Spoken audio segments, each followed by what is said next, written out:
Hey, welcome to Trap Souls Podcast. We're here with another Beyond the Spirits with Chris Boggs, the Mortician. The daily coffee conversations, they bring light into your day, I guess you want to say, make you think a little bit. Oh, So that's absolutely.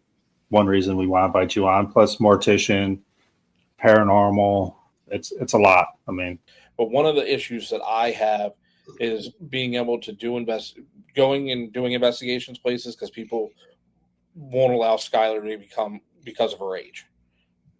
So we're very tapped in where we can go unless I rent things out privately and stuff like that, which can get very expensive very quickly. 100%. One of the things that, I find when we go on these public investigations is that, if you go in and there's a group of a bunch of guys and like, oh, we don't believe, you know what I mean? We're just here because our girls are making us come and this, that, and the third.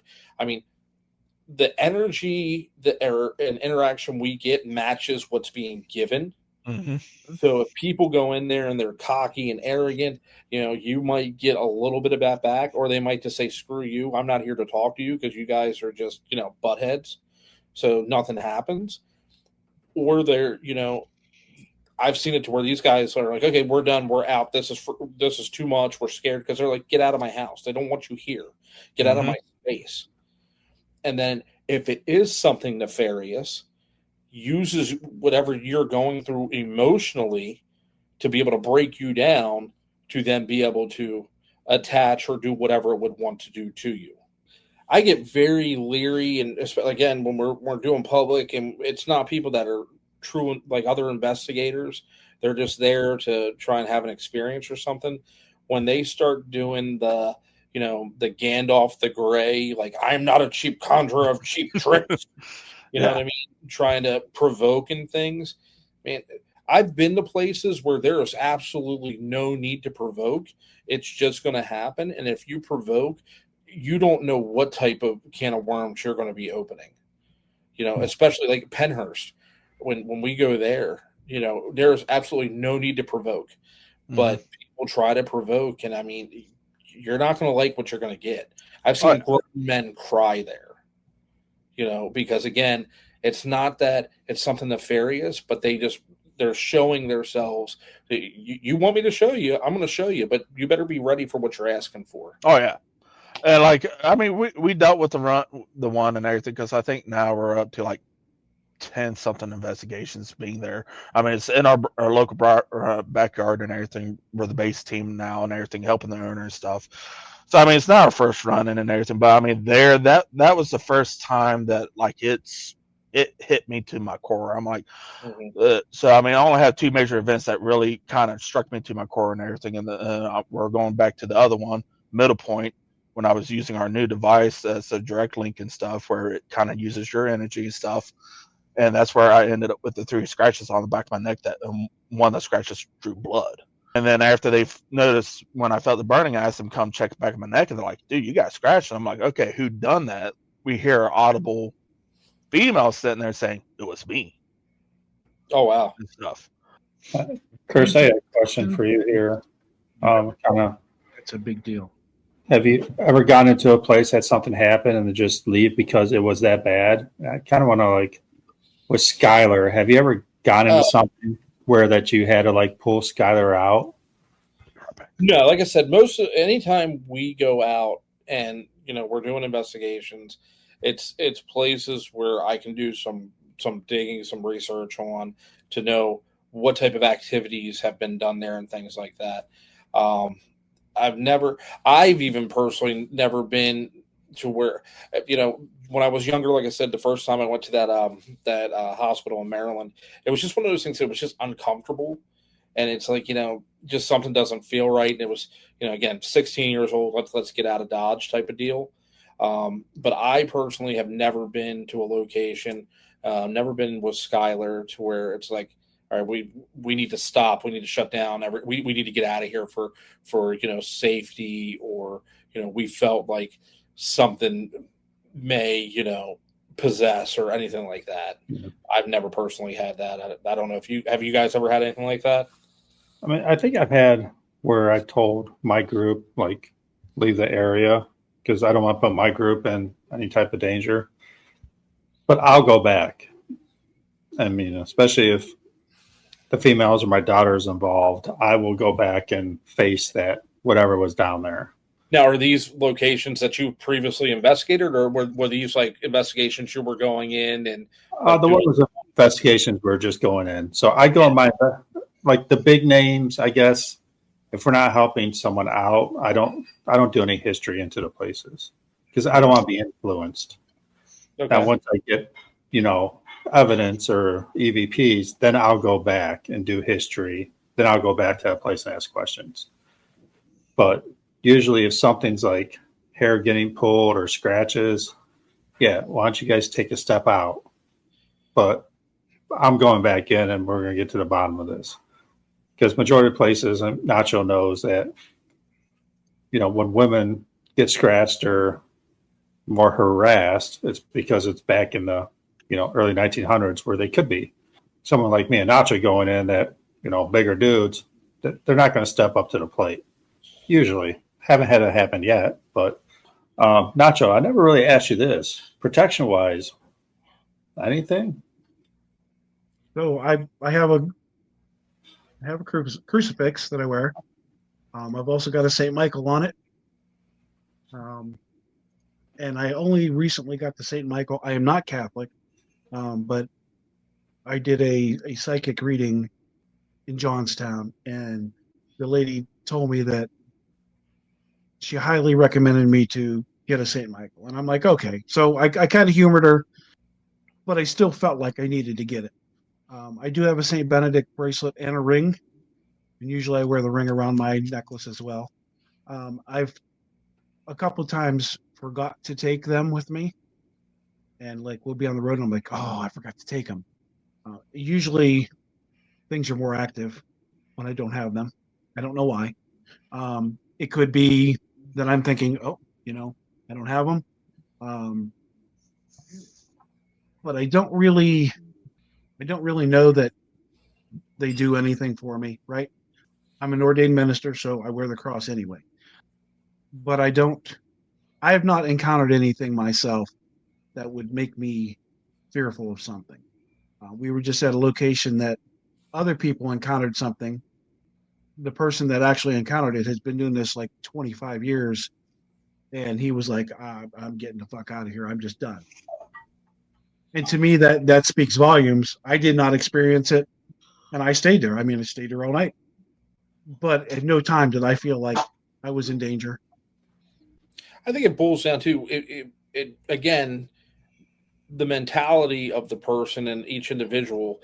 We all have something that gives us a level of comfort or confidence, whether it be a crucifix, because again, these are just symbols. Intentions, your intentions are a lot. Exactly. Your intentions and your state of mind. If you go in there and you're down or you're depressed, you're more likely going to encounter something that's going to be more on the negative side. We try to, on most of our investigations, get our team together beforehand. Maybe sit down and eat a meal, kind of gather our energies, make sure everybody's where we need to be. If somebody's down, we lift them up, we get them ready, because you want everybody going in there on the same key. Somebody with that is, and just Travis said, he was down, he was hurting at the moment, and it affected him. They will look for a weak link, right? Any chink in the armor is the easiest place to jump. I'm a big believer in positive energy.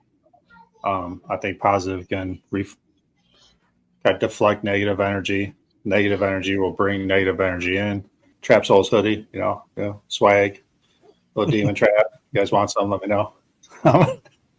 But no, I mean, merch plug here. Yeah, I mean, it's my podcast. I'm allowed to plug some merch. Not you. Come on, dude. No. No.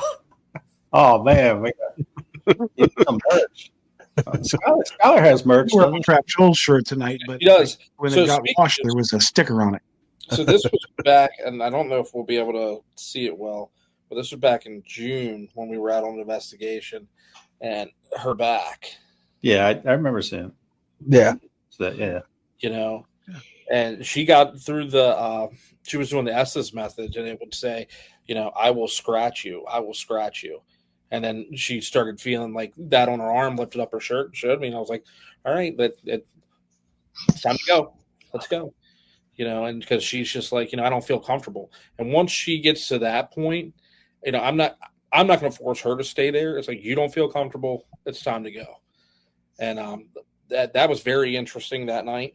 And that was at Saks Cover Bridge. So, I mean, that's for anybody out there that's doing paranormal. When you start feeling uncomfortable, just walk out. Know when to go. Yeah, you have to know your limits. Yeah, Yes. You're not proving anything to anybody by staying there. No. If you get scratched, and I mean, I've never been scratched, but I've had people scratch, and they felt fine with it. Okay. But once your demeanor starts going down, get out. There's not saying you can't come back, but just go clear your head. Maybe bring some of that positive energy back, because once you start getting scratched and your demeanor going down, you're starting to think negative. It's very important to keep yourself grounded. Yeah. You have to ground yourself, whatever you believe in, what not, make sure you're level headed and you are grounded when you go into these places, whether it be, and I mean, whether it's been in a place that you've gone into, 100 times before in the past, you have to make sure you have that right set of mind and that your intentions are pure. We talked about, people provoking things like grandma used to tell us all, you get more flies with honey than you do with vinegar. You know what I mean? Mm-hmm. So there's no reason to go in there and do the ZB method of investigating. You know what I mean? There's no punching the walls and stuff like that, or climbing on top of dummies. I'm being affected. I think that if somebody asks, do you believe that there's actually like human spirits there, or is it like demons pretending, or just spirits chilling out? I mean, I think it's going to be depending on where you're at is what you're going to be dealing with, what you're looking for. Is the energy just displaced at that point, or what happens to that? You know what I mean? That energy has to go somewhere. Yeah.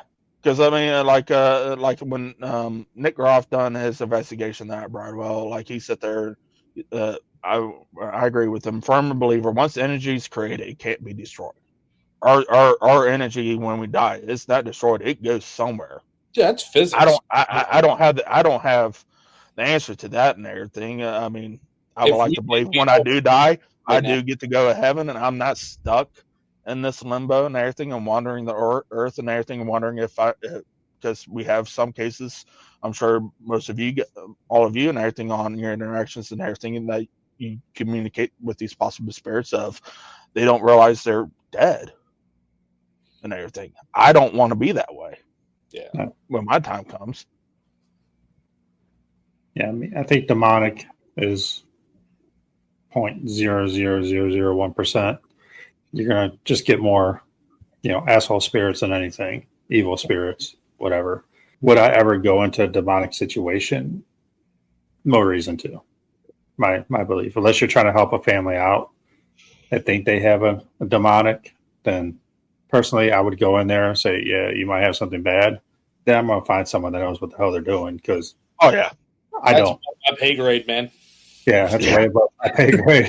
I mean, but if you want to know if something's in here and something's bad, I believe 90% of the things are just, I guess you want to say, misunderstood. Again, like someone rolling a ball, or like, oh my God, they're scared because a ball or something fell off a table. They're just trying to get your attention. They just want to be heard too. So that's a prime example. People talk about like biting or scratching and things like that. You have to keep in mind that the environment of where you're at.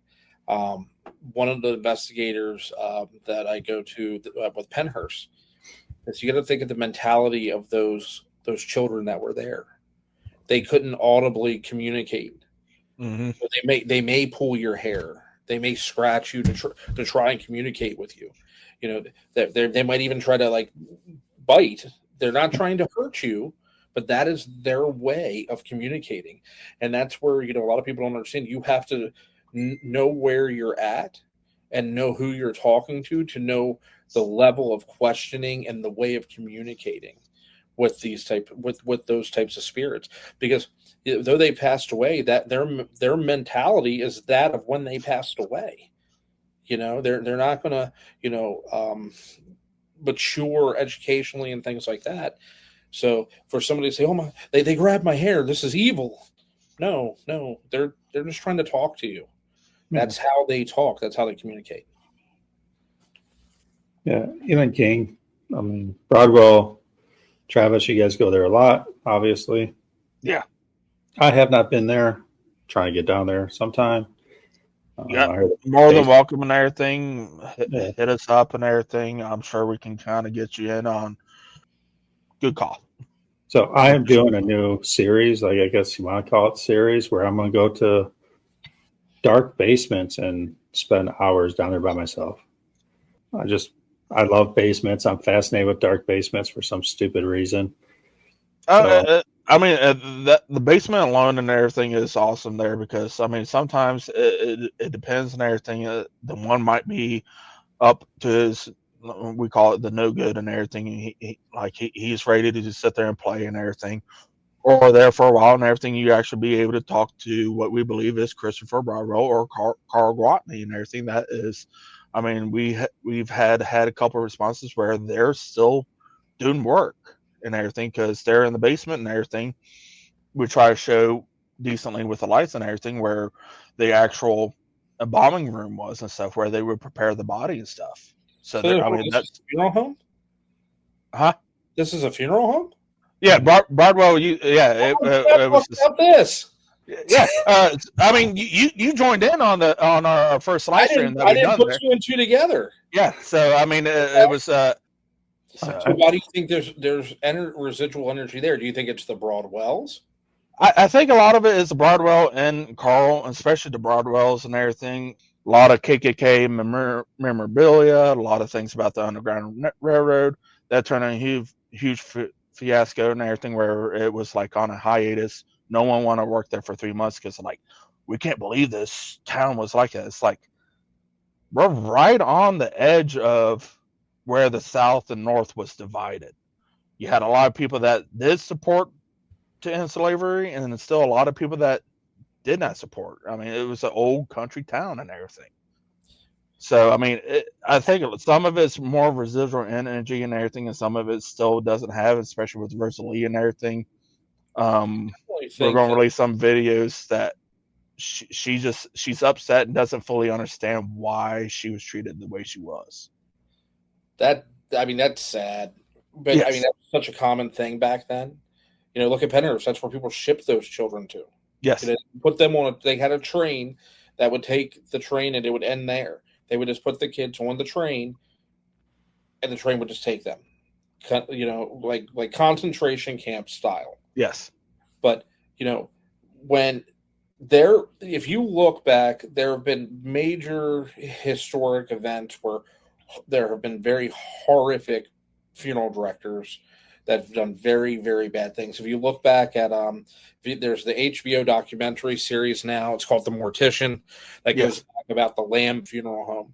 That property is now open it's an escape room, but you can actually go there and investigate. And now I think things like that, where the bodies maybe have been desecrated or mutilated, they have a valid reason for wanting to be there, to be involved and things like that. So I can see something if that type of energy being trapped there, that makes sense.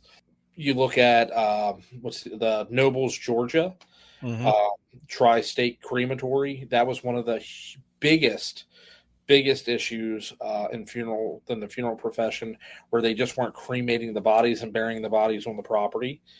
So the question is, would there possibly be would that be something where, there could be residual energy because the person was never truly put to rest?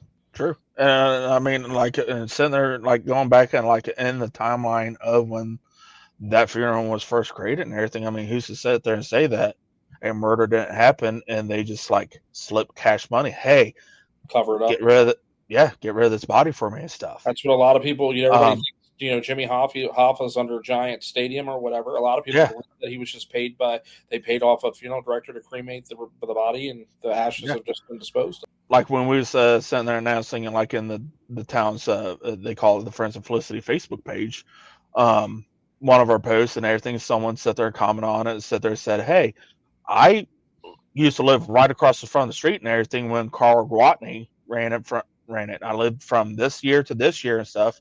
Was real good friends with Carl Gwatney, but I always remember him.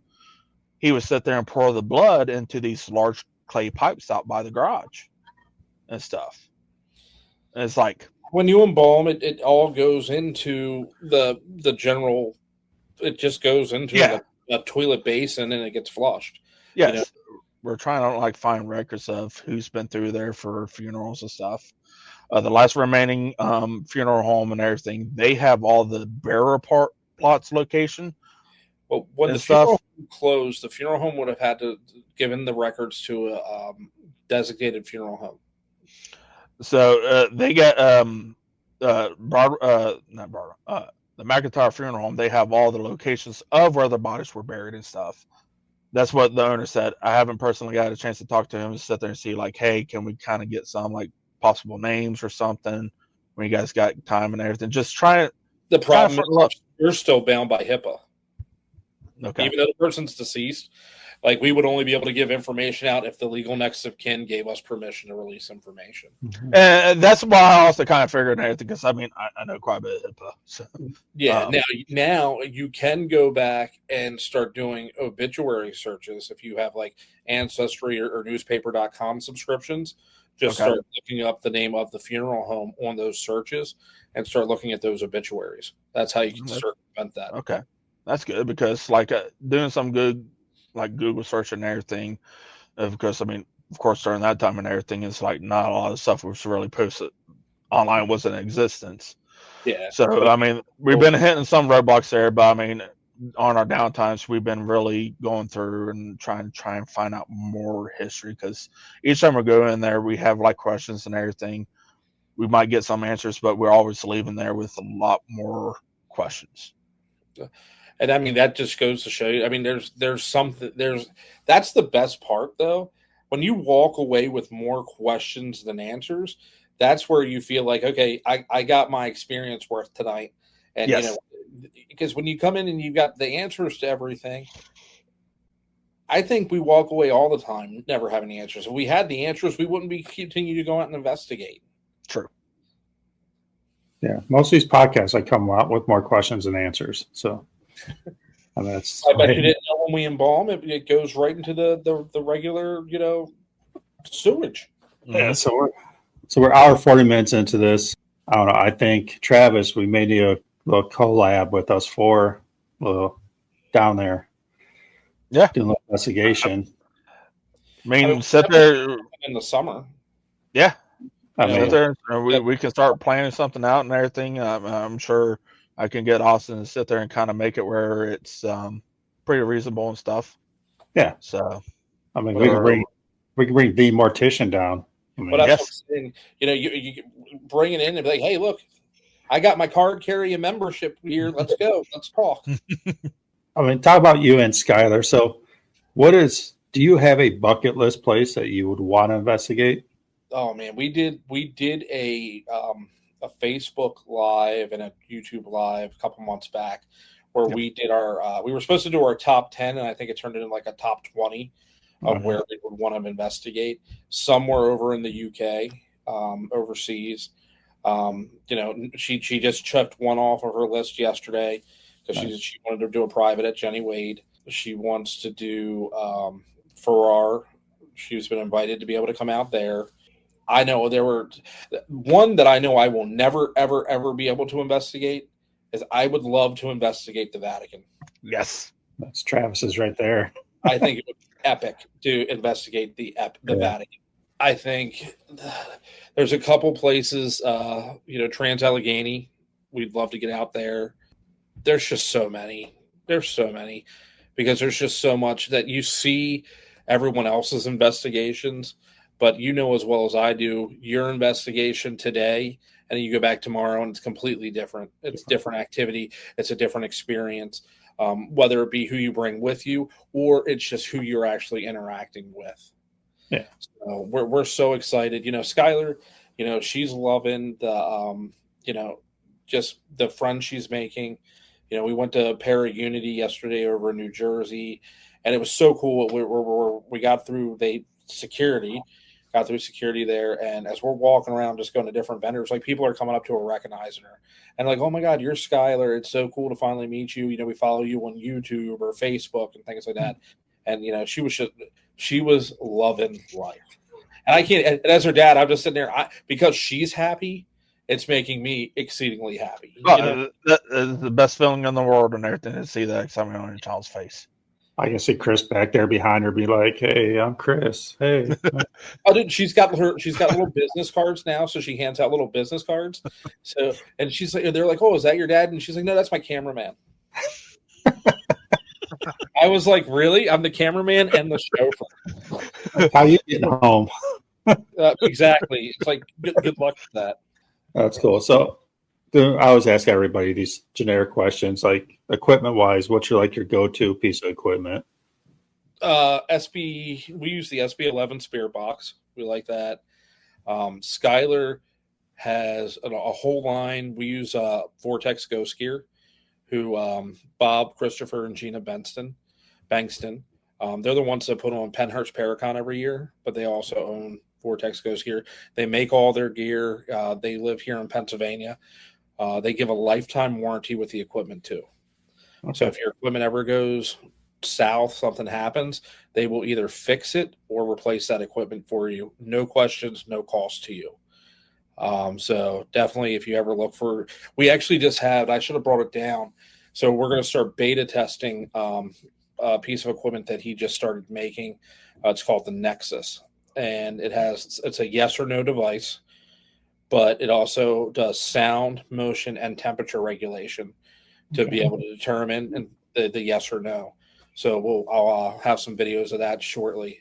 They gave it to us yesterday when we were in Jersey to start testing out for them. So nice. I'm really excited for that. Met them at Gettysburg this summer, and phenomenal people. Oh, were you at the Bash? Yeah, we were at the Bash. Oh, yeah. And, their prices are amazing. If you want a custom music box, any music you want on it, they'll put it on there. Any skin you want on it, they'll put on it. It's like $110. Yeah, I mean, it was amazing. The easy skin too good to be true. It's like $200, but it's absolutely amazing because you don't have to sit there and you're fumbling with all the little buttons and reverse and all like that. You turn them on, you've 1, 2, 3, or 4 for your speed, and we've gotten good results with that. And like I said, what I really love is that if something goes wrong, you pick up the phone. Bob will either help you troubleshoot the issue over the phone, or he'll say, "Send it back to me. I'm sending you a new one." And it's for the lifetime of that. As long as you own that product or that piece of equipment, they'll stand behind it. Oh, that's cool. The trigger, we've got the trigger animals. We have one of the cats. That's really cool. And when we go into the Gettysburg orphanage with the kids, they like to pet the cat versus having the REM pod just out. It's built into a cat or a dog. They actually made a special one for Skylar. It's in a little fox. They gave it to her at the Bash. So she's got pictures posted on her Facebook page of that. So a lot of people don't realize. So Gina, who is Bob's now fiance from Vortex, that's how Skylar got her name, Parakit. So Parakit, you have Para for paranormal, and then Kit is a baby fox. So Skylar loves foxes. Well, Bob's fiance Gina is known in the field as the Para Fox. So she called her little Kit.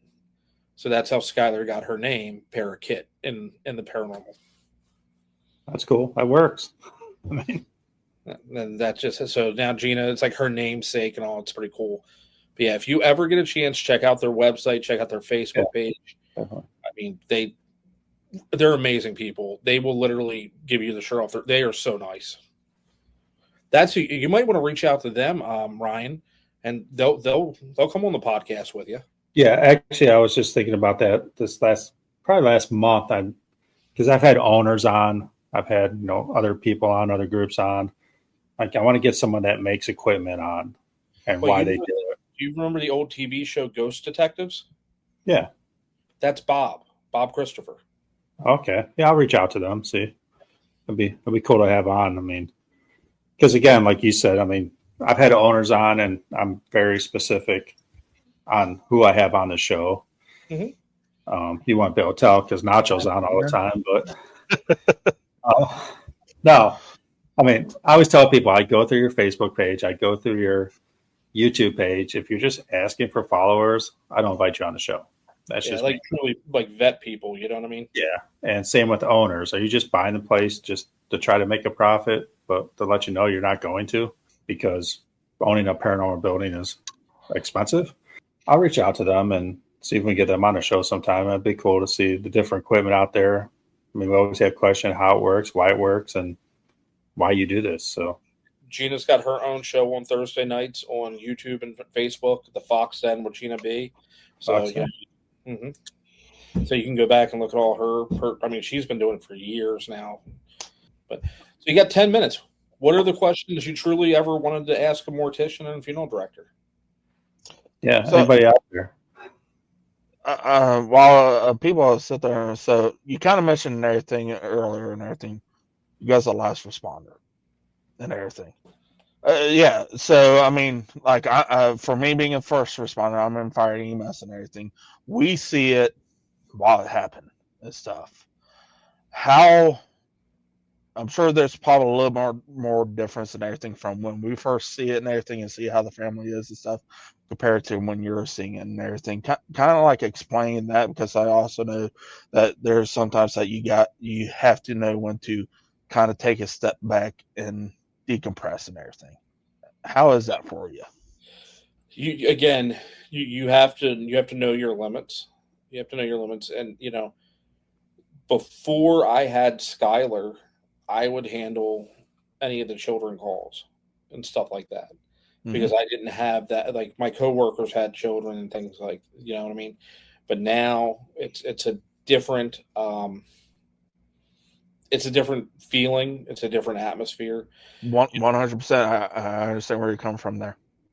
As far as, I see a lot of families raw with PTSD when they come in to make arrangements. And we have to, carefully walk them through. And again, that's where the term funeral director comes in. We're there to direct, and that's where a lot of people that are starting in the profession have trouble, because you need to know when you need to take control of the situation and direct the family, because the family has no idea what they're doing. Oh, no. You may only in your lifetime, if you're lucky, have to plan one funeral. I do it every single day. So I tell people, I said, just step back and let me do my job.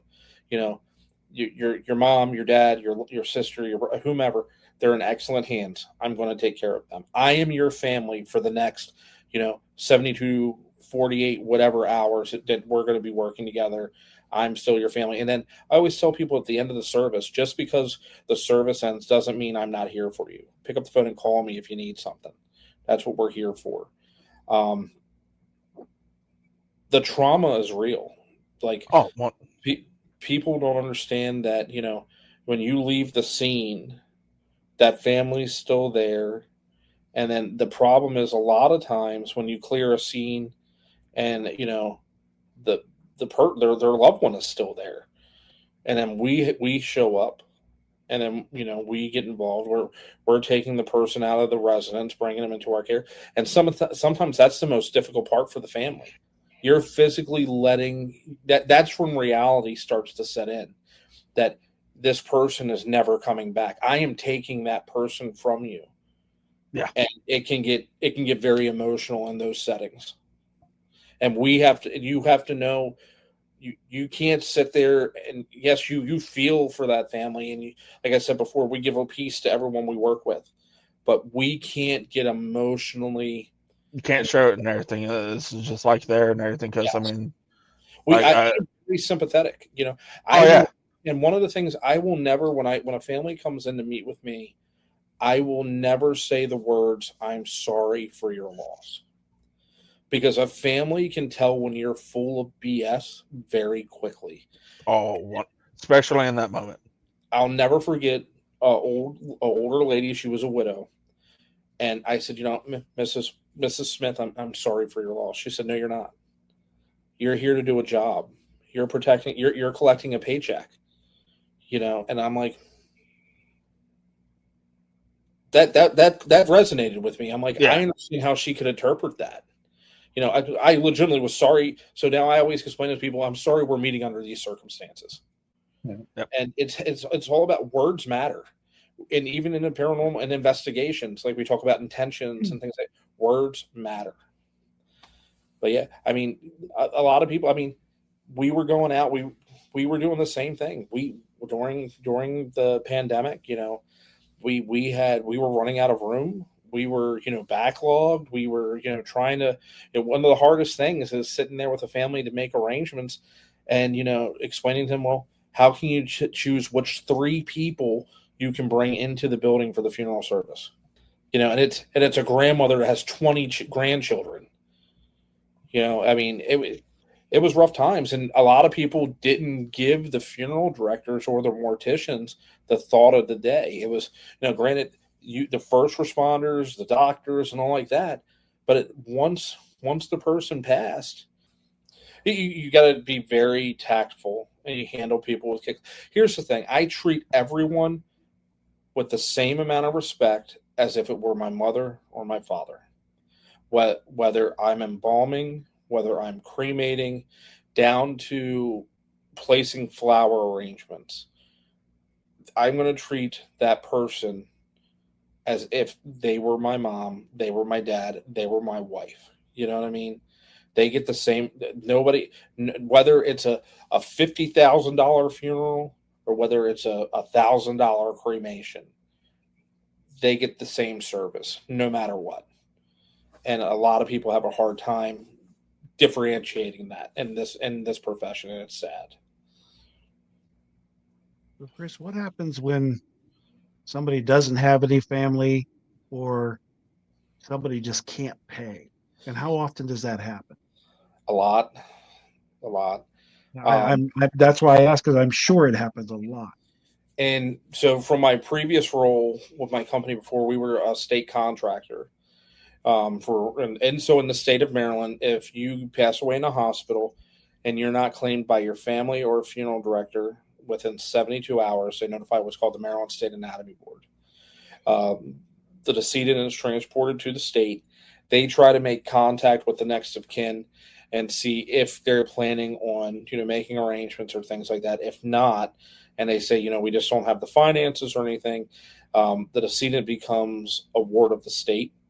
And the Maryland State Anatomy Board will see if the decedent will qualify for any type of research or donation programs. So like as an EMT and things like that, a lot of times when you guys do your intubation training, you would be using cadavers. Yep. So if the body is in good enough shape to be able to be used for those types of programs, they'll go through those programs and then they'll sign a death certificate over. And then they're sent to the crematory. They're cremated. The cremated remains are then sent back to the anatomy board. And then once a year, what they do is they buy a grave liner. It's like a concrete box. And they'll put the temporary urns into that concrete box and bury them in a state cemetery. And every state has different programs. Some have with local funeral homes, depending on how small the towns are or the states are. They may offer, a minimal fee for the funeral home to be able to handle the cremation and things like that. And then they go to like a potter's field or a pauper's grave.